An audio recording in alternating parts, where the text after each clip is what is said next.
Today I'll be reviewing Tobago, or Tobago. You say Tobago, I say Tobago. How it's pronounced I don't know, so let's just call the whole thing off. The theme, Tobago, you're a treasure hunter searching for buried treasures on an island. The cost for me was $80, that's Australian. Considering its quality components and unique design, I think it's well worth the price of admission. It's compatible for 2 to 4 players. It's a good game with 2, but much better with more. I'd still not turn down a 2-player game, but I would look for more players before accepting the invitation. So, how is it played? The game does have quite a few elements, and I will only give you the basic idea of how it's played. Okay, we have the treasure cards, the navigation cards or clue cards, treasures, amulets, the players' tokens, the 4-wheel drives, the palm trees, huts and statues. Each player in a 2-player game is given a hand of 6 navigation cards. In a player's turn, he will chooses one of 3 choices. Play a card on any treasure to further reduce its possible location and redraw. Move your 4-wheel drive up to 3 legs of movement. Or discard your hand and redraw. Red now plays a card indicating that the treasure is in the mountains. He places the card under the treasure of his choice. He places one of his compass rose tokens on it to indicate that he has contributed to the discovery of this treasure.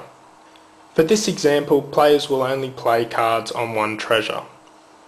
Blue plays a card next to the jungle, further eliminating its possible location to the indicated orange spots. Red plays next to a palm tree, considerably reducing the possibilities now to only 3 hexes, and places the card with a compass rose. Blue decides to move his 4-wheel drive to the location he thinks the treasure may come up. Red plays a card next to a statue, eliminating all possibilities to just one. That is the location of the treasure. He places the card and a compass rose. Blue moves to collect the treasure. He places a compass rose beneath the last card played and digs up the treasure. Each player gets a treasure card for every compass rose. So, 2 for blue and 3 for red. They each have a look at their hand so that they have an idea at what's at stake.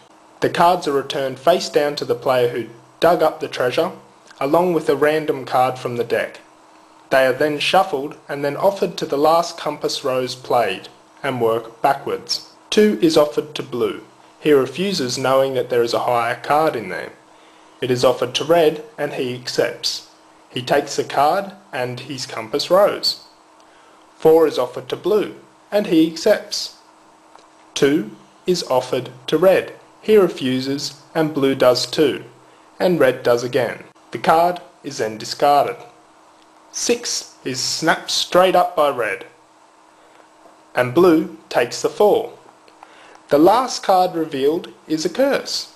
Any player with a compass rose left on that treasure must use an amulet to protect themselves or discard their highest treasure card. Red is the only one left and discards his treasure card of 6 because he hasn't got an amulet. At this point I will note that it's very unlikely that a curse card will come up that early in the game, as they're shuffled into the lower half of the deck. You're also more likely to have the chance to access an amulet by then. Amulets will appear throughout the game on the island. My thoughts? Well, look, the theme is great. It's supported by great mechanics and a rulebook that is both well written and has great examples. And that makes or breaks a game for me, I have to say.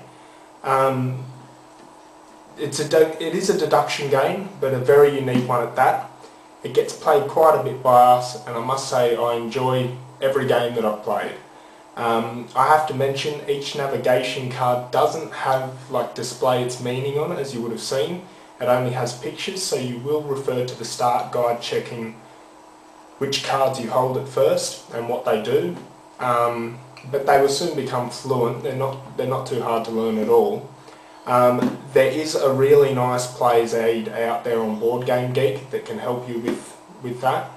I had these printed and they're excellent, and I haven't really referred to the rulebook since. The components of the game are just A+, they're outstanding, they're absolutely great. That being coupled with it being fun and easy, it's a straight 8 out of 10 for me. I really enjoy the game.